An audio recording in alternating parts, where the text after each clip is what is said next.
La partie 3 que vous attendiez fébrilement de la collection de Benjamin Durand, ça sera la dernière vidéo pour ce soir. Mais je reviendrai chez Benjamin parce qu'il y a encore plein de trésors que j'ai pas fouillés. Donc du coup, on continue. N'hésitez pas à vous abonner à la chaîne pour rien louper. N'hésitez pas, si vous le souhaitez, hein, de vous abonner au Facebook Antoine et ses copains aiment le rock et de retrouver nos émissions en podcast sur Radio Perfecto Rock. Et aussi, si vous fouillez un peu sur la chaîne YouTube, il y a nos émissions plus copieuses et plus analytiques, si je peux m'exprimer ainsi, d'albums, de rockopie, enfin plein de choses en tout cas sur le rock parce que c'est la vie. Un peu. Du coup, j'ai ma pile au pif piochée au hasard de la collection de Benjamin qu'on va continuer à analyser. Et donc, je vous propose... Oh là là, il est lourd celui-là. Mais c'est quoi? C'est un triple vinyle. The Coral. The Coral, on en a déjà parlé dans un Rockopif, il me semble.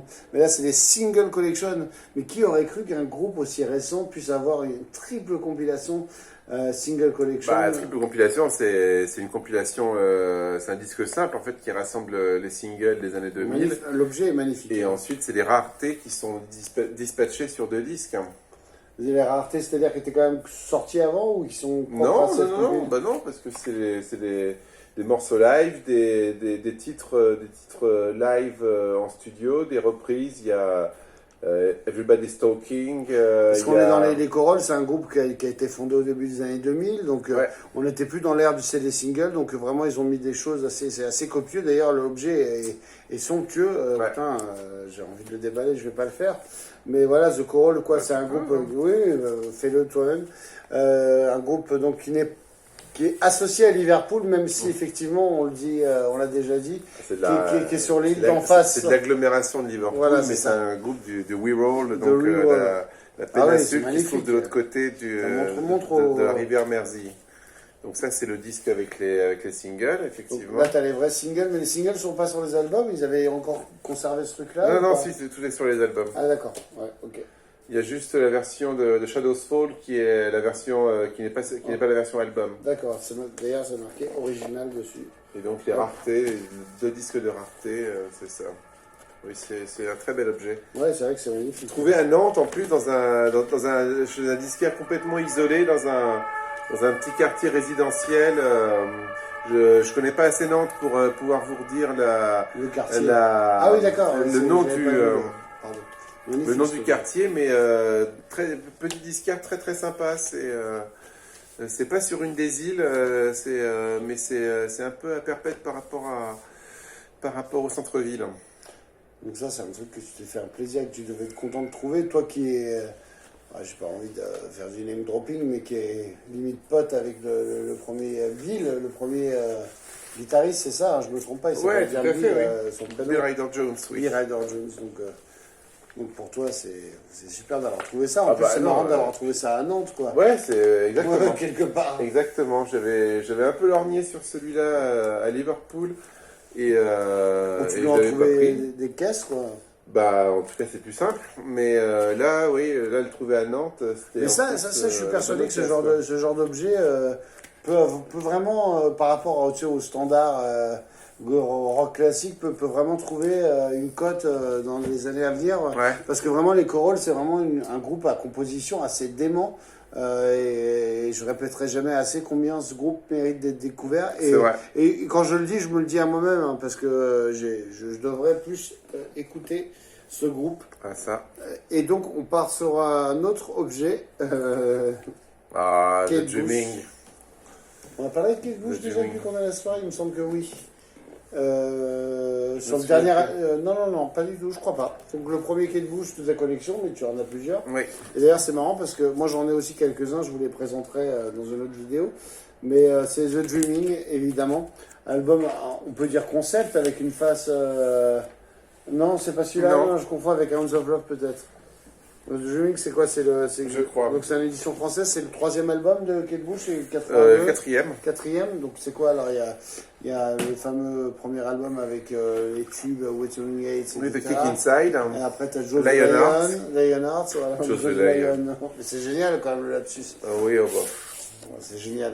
Là-dessus, tu es coutumier. Oui. Après, il y a Never Forever, celui où il y a Babushka et Army Dreamers et Breathing.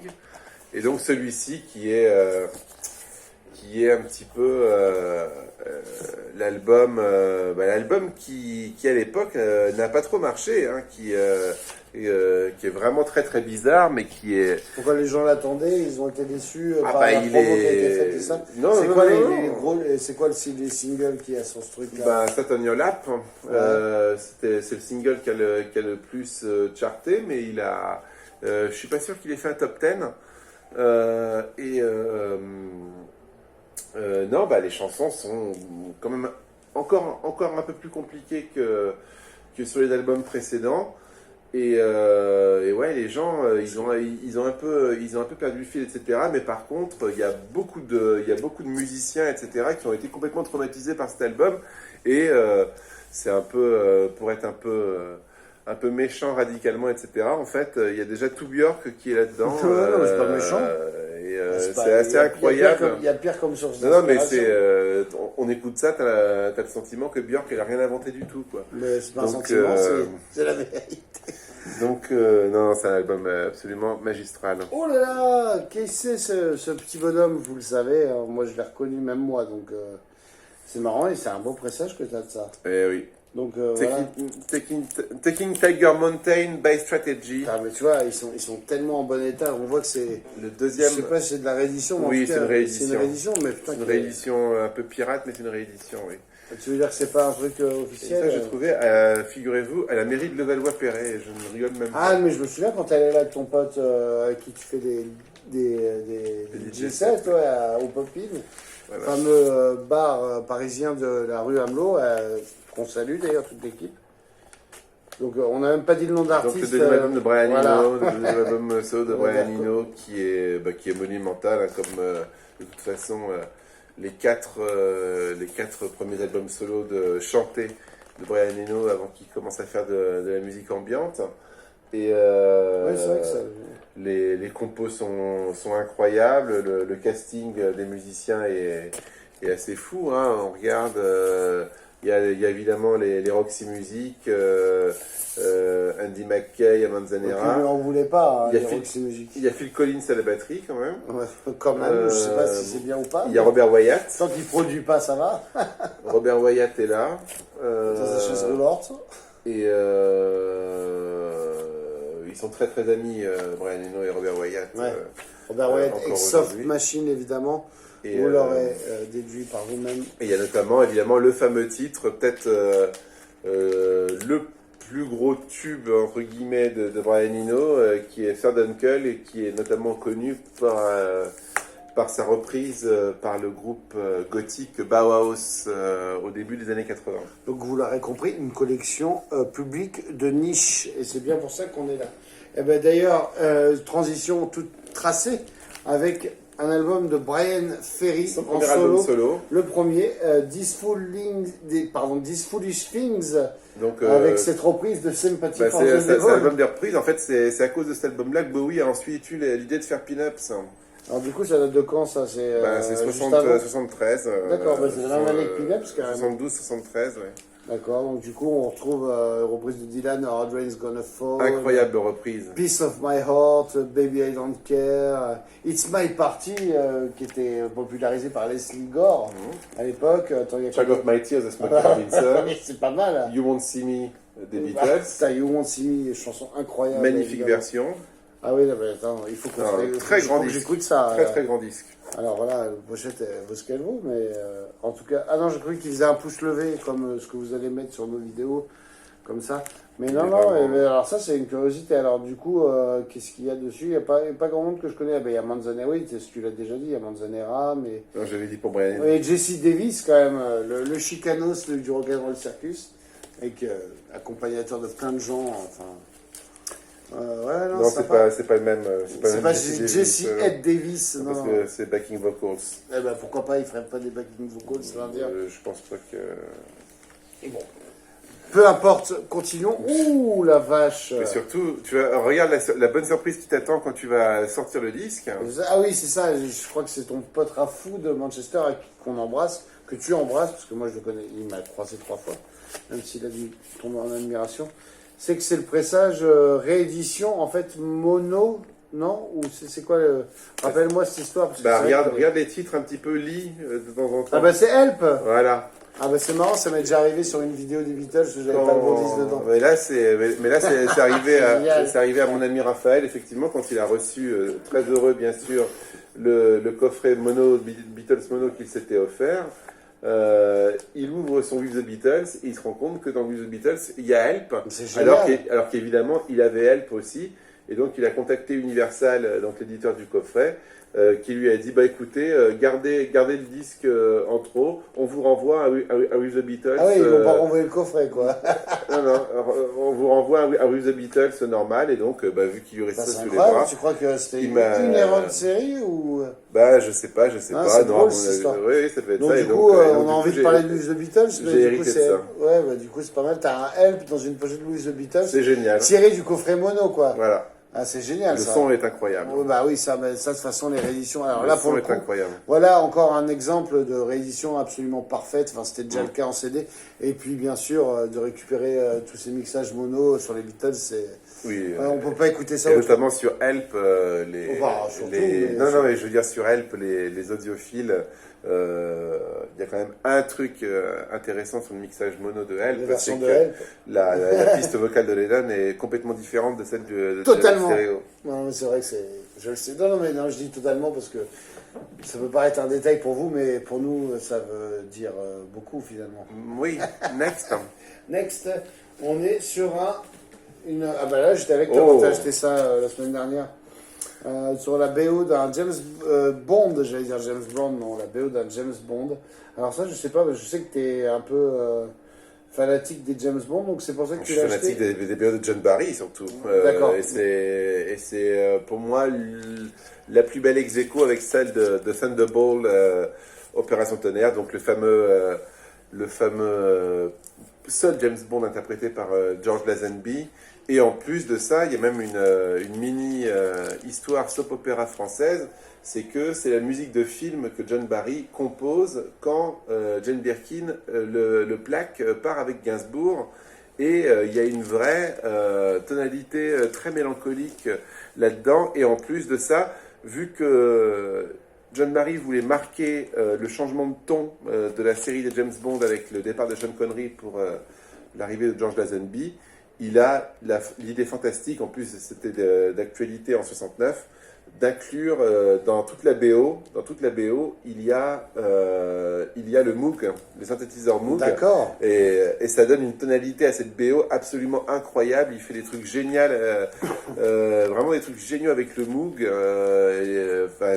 Elle est superbe et c'est un peu frustrant parce qu'il manque 2-3 morceaux qu'on entend dans le film et là qui sont pas là-dessus, mais j'avais récupéré les fichiers d'une édition deluxe parue bien après avec tous les morceaux, donc c'est génial. Mais alors j'ai écouté ce pressage et le son est splendide. Avec un morceau avec Louis Armstrong. Et c'est le dernier morceau, le dernier enregistrement de Louis Armstrong et John Barry. John Barry raconte combien c'était émouvant et Armstrong était quand même pas dans une forme olympique, mais pour lui, en plus Barry est un grand jazzman, en tout cas marqué par le jazz, c'était vraiment une émotion incroyable d'être en studio avec Louis Armstrong. J'ai chopé dans sa collection au pif un album presque tout noir, mais qu'est-ce que c'est? C'est Ghost Tropic. Alors ça, une grande curiosité pour moi, je ne sais pas. Tiens, je te passe le plastique et je garde le vinyle. Ghost Tropic, qu'est-ce que c'est Ghost Tropic? Parce qu'il n'y a rien, il n'y a aucune info.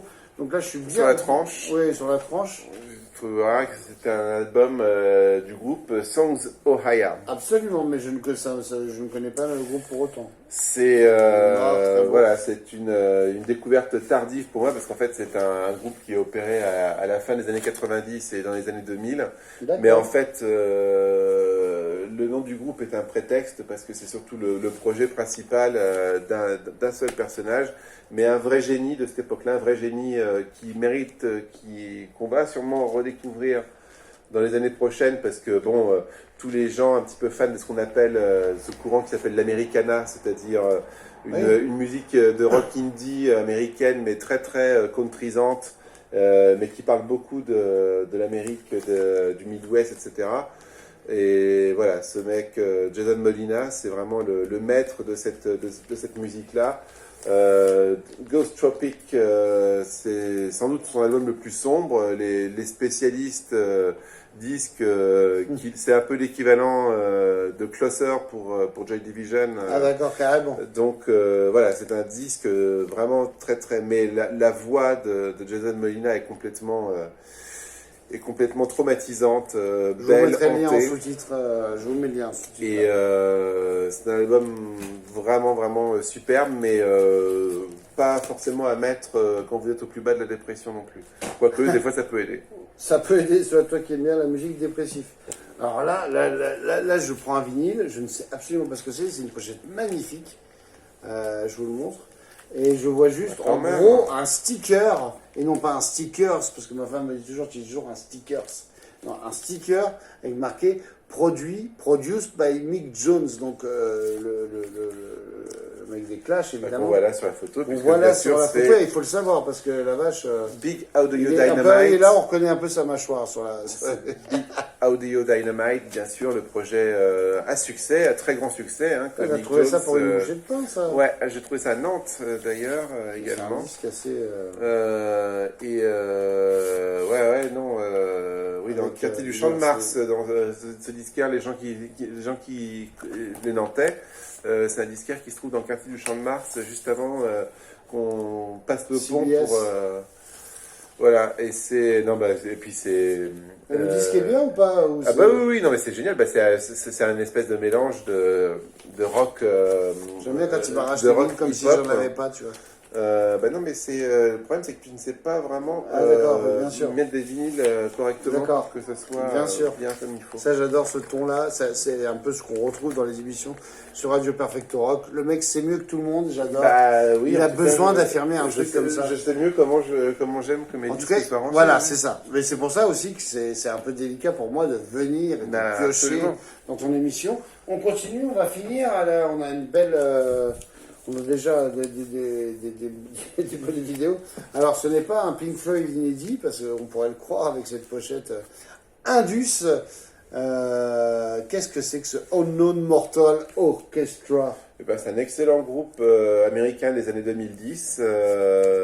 Ça fait assez longtemps qu'ils n'ont pas donné de nouvelles d'ailleurs, et ça c'est leur premier album. Peut-être le problème. Je voulais récupérer leur deuxième album dont j'étais très très fan. Bah, Il est sous CD d'ailleurs, c'est-à-dire qu'il l'a écouté. c'était Hein. chez Discog. Non, je l'ai écouté, regarde.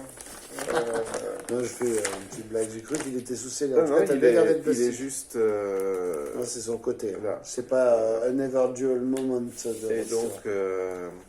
voilà, Non, on non, saura jamais. et c'est un super premier album, On l'a mais pas écouté. je ne le connaissais pas parce que je voulais acheter le deuxième et en fait le vendeur sur Discogs m'a dit ah bah je suis désolé en fait le deuxième je ne l'ai plus, Mais j'ai le premier. j'ai que le premier et tout ça. Je dis bah écoutez mettez-moi le premier à la place, je le connais pas donc ce sera la bonne occasion. Donc, bonne Et découverte c'est par un hasard en super fait. bon cru, non c'est un groupe que j'avais vu Disque pas choisi, en mais. concert à la Manchester Academy Oh, qui était vraiment super mais chouette. quelle classe, Benjamin Durand. Et non, j'étais très content de découvrir ce disque.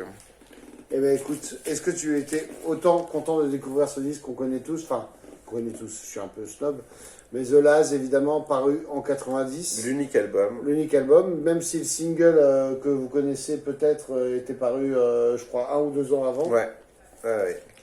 Mais dans une édition d'ailleurs, eh ben tu vois, eh ben, on avait parlé de, je crois que c'était Lola, non c'était pas Lola, c'était Arthur. Arthur, Eh oui. ben toi tu m'as offert ce disque Oui, parce que je du l'ai coup, acheté, t'as récupéré ça. j'avais oublié, non, c'est parce que j'avais oublié que je l'avais déjà. Bah oui, En ça fait, c'est génial avec les c'est- collectionneurs. C'est une amie qui me l'avait en fait donné. Mais on retrouve le et, 45 tours là-dessus, non? Ah, il y a Darchigo, Voilà, c'est l'Archigose, oui, elle est là. Avec Elle est une là. petite étoile qui stipule que c'est pas le même ingénieur du son, j'adore ces genres de détails. Bah oui, oui. Enfin, Même bon, si- l'album a été enregistré sur 3 ans, Oui, sur oui. 3 ans de temps. Enfin bon, et puis après la descente aux enfers de ce pauvre Lee Mavers qui lui aussi a vraiment eu des C'est-à-dire problèmes avec la l'héroïne, drogue. Hein, ouais, mais, ouais. alors, bah oui, les Archigos, de toute façon, c'est de ça dont ça parle. D'accord. Donc voilà. Bon, enfin, L'anglophone voilà. parfait. L'album unique des Laz, magnifique, 1990. Eh oui. On va bientôt conclure. Bah, et... en beauté. et donc Et en là, beauté. c'est bien là. C'est un album concept paru, il me Bah, semble, en 85, avec La la deuxième, face. la deuxième face est concept. Hein. Oui, mais enfin, même, parce que du coup, si tu as une face A qui s'appelle Hounds of Love et une face B qui s'appelle La face A, Ouais. c'est les singles, alors que l'autre, c'est une suite. C'est la Pas face les B. singles, c'est ce qu'elle a décidé de publier en single. À la base. Non, mais elle pouvait pas publier les singles de la face B vu que c'est une suite. Oui, non, j'ai bien compris, oui, non, non. Ça me rappelle quoi? C'est quoi? Ah oui, c'est Morrison Hotel qui a deux noms. Il y a Hard Rock Café et Morrison Hotel. Ouais. Enfin bon, ce n'est pas comparable en termes de musique. Un Baquet de Bouche, vous connaissez, enfin, ou pas, mais en tout cas, si vous ne connaissez pas. Bah, ça, celui-là, voilà. Voilà, bah, c'est merveilleux. Hein. C'est The Big One. Et putain, voilà, c'est ça aussi. C'est pour ça que j'aime bien aller chez vous, parce que vous sortez des disques et je me dis, putain, celui-là, si je le chope, j'allais dire à 5-10 balles le gros rat. Non, mais oui, non, mais c'est clair, parce que ça, je pense que c'est des pressages. En 85, des pressages 85, ça a tellement été distribué, Kate Bush, que c'est des trucs que vous pouvez trouver en brocante. Il faut pas. Je pense que ça vaut le coup de patienter, de pas s'acheter une belle réédition et de patienter. Si vous avez l'occasion de tourner en brocante, vous pouvez trouver ça pour. Si vous voyagez, pour 5 euros, ou si voyagez, non, notamment en dans le Angleterre, ça, disquaire. ça, j'ai trouvé en Angleterre à Charlton comme mardi. Et Donc, pour 5 livres, quoi. peut-être un peu plus. Bon, je sais. Ah, Marc, non. Ouais, Un truc tu comme vois, ça. En mais ça plus, m'étonne c'est à pas. King Bee. Attends. Alors, si vous allez à Manchester, essayez d'aller. Alors, je sais que c'est pas forcément évident quand on connaît pas, mais descendez un tout petit peu par le tram jusqu'à Charlton. C'est un peu le coin, l'espèce de petit village à 5 km du centre de Manchester où tous les artistes habitent, où quasiment tous les groupes ont eu un appart ou une maison à un moment donné à Charlton.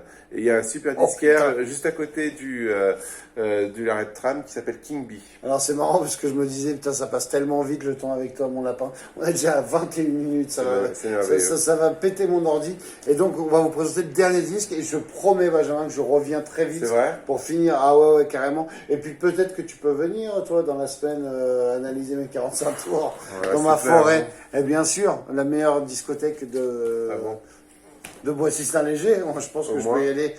En plus, c'est magnifique, on va parler de Randy Newman, et j'aime bien, tu as gardé les étiquettes pour montrer à quel point tu les as payées un bon marché, 8 euros. Quoique les Randy Newman, franchement, vous pouvez y aller. Moi, j'en ai trouvé un l'autre jour que j'ai pas encore écouté, que j'ai hâte. C'est celui-là. Non, c'est pas vrai. Si. Ah d'accord. Je l'ai, et je l'ai pas écouté, mais parce que je l'ai acheté la semaine dernière. Hein. Ouais. Du temps. Ah oui, non, mais là, j'ai regardé la pochette, il y a un casting absolument d'enfer. Enfin, un casting, oui, non, il y a Kettner partout. C'est ça, hein. C'est Willy Weeks à la base, enfin, c'est toute la bande. Woody Watchtel. Woody Watchtel, voilà, toute la bande un peu. Comment Et dire, puis c'est sur stonienne. cet album-là, En tout cas, enfin, un album de Ronnie Newman où il y a un peu de batterie, où ça envoie un peu. il y a que des j'ai envie de pépites. dire. Il y a que des Voilà. pépites et il y a Je sais notamment pas la encore. fameuse chanson pour laquelle il est peut-être le plus connu, c'est la fameuse chanson Short People, pour lequel évidemment les ligues de personnes de petite taille, on va dire, a tenté une action en justice, alors qu'évidemment Randy Newman ne parlait absolument pas de ça. Mais comme toujours avec Randy Newman, le second degré, et surtout chez les Américains, C'est le problème des gens, pas le problème de Ronnie Newman. et surtout non. les problèmes des Américains. Oui, des gens américains. Il n'était pas très bien compris. Bon, vous avez compris, on est complètement malade, on traite de tout, de n'importe quoi. Et n'hésitez pas à vous abonner à la chaîne. Hop, Ah, ça, c'est une très bonne idée de faire ça. Et oui, et d'aller voir Vraiment. un peu tout ce qu'on a fait, parce qu'on là on fait de la vidéo, on s'y met, on sait pas pourquoi. on vous le Peut-être dit, mais que c'est nous le cœur voir qui nos têtes, parle. on voit pas, Donc, on dirait presque qu'il a des cheveux. Moi j'en Ouais, ai mais encore non, un peu, mais il y a non, pas- il en a pas. Mais en tout cas, Antoine et ses Toi, ils copains. sont blancs. Hein, Et il commence à être c'est gris. terrible. Donc, c'est gris. quelque part, Poivre et sel, quoi, en mode clowné. plein à voir. Sincèrement, tu te poses plus ces questions-là. En tout cas, abonnez-vous à la chaîne YouTube, voilà, et puis mettez-nous des petits mots pour nous dire, ah, mais vous êtes complètement à côté de la plaque, on comprend rien, ou alors au contraire, les mecs, c'est super. C'est Et possible puis aussi. sur Facebook aussi, on balance des infos précieuses, je pense, hein, sur l'activité Précieuse, de nos oui. rockers préférés, en tout cas de tout ce que vous avez vu dans cette collection. C'est un peu vraiment complémentaire en fait de ce que moi je vais pouvoir proposer tout seul, une ouverture d'esprit, et c'est pour ça que c'est mon Une ami. version d'esprit, ça veut dire Une quoi? ouverture d'esprit. Ah. Une ouverture d'esprit. Et il peut y avoir une version d'esprit, si tu veux, mais c'est une ouverture d'esprit. L'esprit est-tu là? Benjamin, oui, c'est un peu un public de niche, hein, ce Benjamin Durand. C'est à cause de plein de choses dans son enfance et tout. Enfin, c'est une histoire compliquée. Bon, en tout cas, on vous retrouve très bientôt pour un nouvel épisode, j'espère, avec toi. Moi, je serai là tout l'été et on vous embrasse super fort et on vous dit à très vite.